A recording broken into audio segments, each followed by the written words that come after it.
अब अविश्वास क्या है?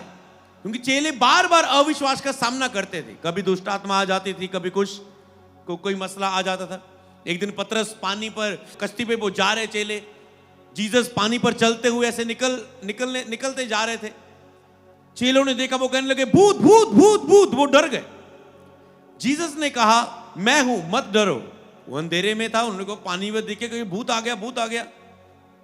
जीसस ने कहा मैं हूं, मत डरो। पतरस आगे बढ़ा, वो हमेशा तेज था पतरस कहता अगर जीसस तू है तो मुझे भी पानी पर चलने की आज्ञा दे। जीसस ने कहा ओके चल आजा। जी वो ऐसे जीसस को देख रहा है, पानी पर एक कदम रखा, 2 कदम रखे, वो भी चलने लगा। जीसस को देखता जा रहा है, पानी पर पतरस भी चलने लगा। जैसे उसका ध्यान गया, लहरें, मैं डूब जाऊंगा, अगर ये जीसस ना हुआ, ये वो समझ, अविश्वास आया, लिखा वो डूबने लगा। जीसस ने हाथ बढ़ाकर उसे बचा लिया। हालेलुया।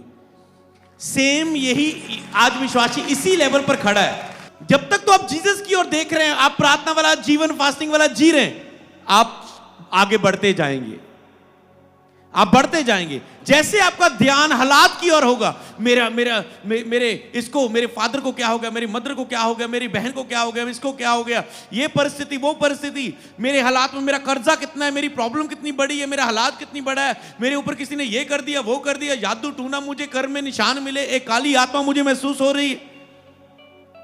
जब आप हालातों को देखते जाएंगे, कई लोगों ने मुझे ऑफिस में बोला कि मेरे ये घर में ये हालात चल रहे, वो हालात चल रहे।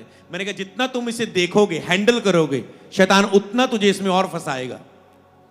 तुम्हें इन्हीं हालातों में चलते हुए परमेश्वर को देखना होगा और परमेश्वर की ओर बढ़ना होगा। और जब तुम परमेश्वर की ओर बढ़ोगे, खुद ब खुद सारे हालात बदल जाएंगे। हालेलुया। क्योंकि प्रार्थना हालातों को बदल देती है। क्योंकि तूने परमेश्वर पर भरोसा किया, परमेश्वर काम करेगा।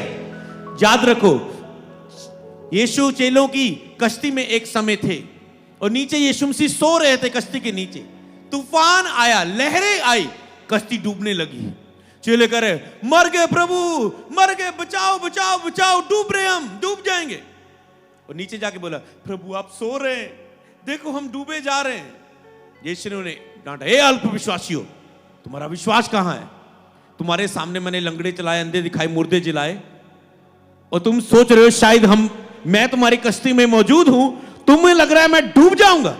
तुम मुझे मानते हो, मुझ पर विश्वास करते हो, तुझे लगता है मैं इस बीमारी से मर जाऊंगा, मैं इस कर्जे से मर जाऊंगा, ये दुष्ट आत्मा मुझे मार देगी, ये नशा मुझे मार देगा। तुम्हें लगता है मैं तेरे लिए ये नहीं कर सकता। कई बार बंधन के नीचे आपको लग रहा है प्रभु मेरे लिए कुछ नहीं कर सकता। यही अविश्वास, इसीलिए प्रभु आपके लिए नहीं कुछ कर पा रहे, इसीलिए प्रभु कुछ नहीं कर पा रहे। आपकी जिंदगी की कश्ती में अगर यीशु मसीह है, आंधियां तूफान आ सकते हैं। क्या उनके नहीं आया? पौलुस एक जगह उतरा, वहां पर कुछ लकड़ियां इकट्ठा कर रहा था, उसको सांप ने डस लिया। क्या हो गया? उसको सांप ने डस लिया। लोग कहते ये बंदा परमेश्वर की ओर से नहीं, ये झूठा बंदा, ये ऐसा ऐसा, देखो सांप ने कट लिया, ये मर जाएगा। जहरीले सांप ने उन्होंने देखा, ये काट ले गया। जब उसने देखा, लोगों ने देखा पौलुस को सांप ने काटा, पर उसको कोई उसकी मृत्यु नहीं हुई। वो सारे लोग कह रहे कि ये देवता, ये परमेश्वर की ओर से हमारे बीच में आया, हम इसकी सुनेंगे। वो चमत्कार हुआ। तो आपको क्या लगता है, जो भी कुछ आपकी लाइफ में बुरा होगा, परमेश्वर उसे अच्छाई के लिए बदलने के लिए तैयार है। तो आंधी तूफान आना प्रॉब्लम नहीं है। कश्ती में तूफान था, चले डर गए। जीसस ने उठा, उन्होंने बोला ए अल्पविश्वासी, तुम्हारा विश्वास कहां गया? तूफान को बोला शांत हो जा, थम जा। और वो हैरान हो गए जब तूफान थम गया, आंधियां, लहरें, सुनामी वो थम गई। तो उसने, चेले हैरान हुए, कहते ये कौन है कि आंधी और तूफान भी इसका कहना मानते हैं? क्योंकि परमेश्वर ही है जिसकी सारी कुदरत कहना मानती है, जो मुर्दों को जिला सकता है, केवल वो यीशु मसीह है। क्योंकि वो परमेश्वर है, इसलिए आंधी और तूफान भी उसका कहना मानते हैं। क्योंकि नेचर कौन बनाता है? नेचर परमेश्वर के हाथ में। जब नेचर को ही आप हुक्म दें, कुदरत के ऊपर भी आप इख्तियार रखें, अधिकार रखें, तो सचमुच वो परमेश्वर है। तो समझ पाए आपकी जिंदगी कश्ती में यीशु मसीह हो सकते हैं। तो हो सकता है कश्ती कभी डूबती आपको नजर आए।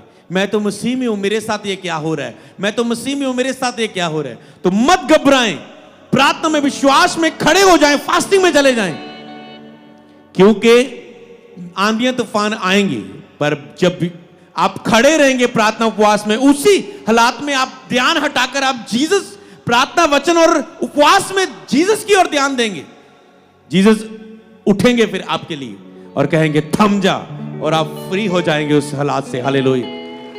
पर अगर आप उस लहरों को देखने लगे, आप डूबने लगेंगे। अगर आप देखेंगे तूफान को देखकर प्रार्थना छोड़ देंगे, फास्टिंग छोड़ देंगे, पाप में चले जाएंगे, निराश हो जाएंगे, तो आप उसमें डूबने वाले हैं।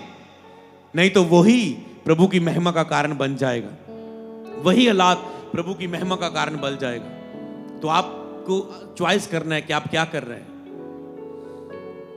बाइबल में लिखा है, एक समय जब वो कश्ती में जा रहे थे, उन्होंने अपनी कश्ती में जब जीसस को बिठा लिया तो कश्ती उसी स्थान पर पहुंच गई स्पीड के साथ, जिसको कुछ काफी समय दिन लगने थे, वो कुछ ही समय में वो वहां पहुंच गई जहां वो पहुंचना चाहते थे। हालेलुया।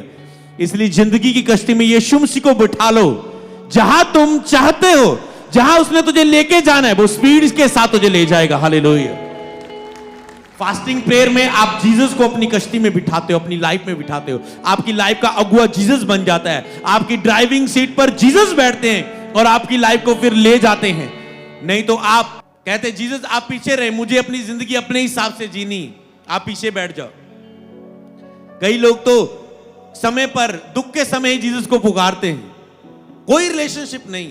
आपको ऐसे नहीं बनना कि स्टपनी की तरह जब कार पंचर हो जाती स्टपनी निकालते हैं, ऐसे जीसस पर निर्भर नहीं रहना कि कभी कभार यूज किया जीसस को। वो परमेश्वर है, वो गॉड है। आप उसे ड्राइविंग सीट पर बिठाएं, अपनी कश्ती उसके हाथ में दें, उसको बिठा ले अपने जीवन में। फास्टिंग प्रेयर के द्वारा वो खुद आपकी लाइफ को ग्रेट लाइफ की ओर ले जाएगा, महानता की ओर ले जाएगा। हालेलुया।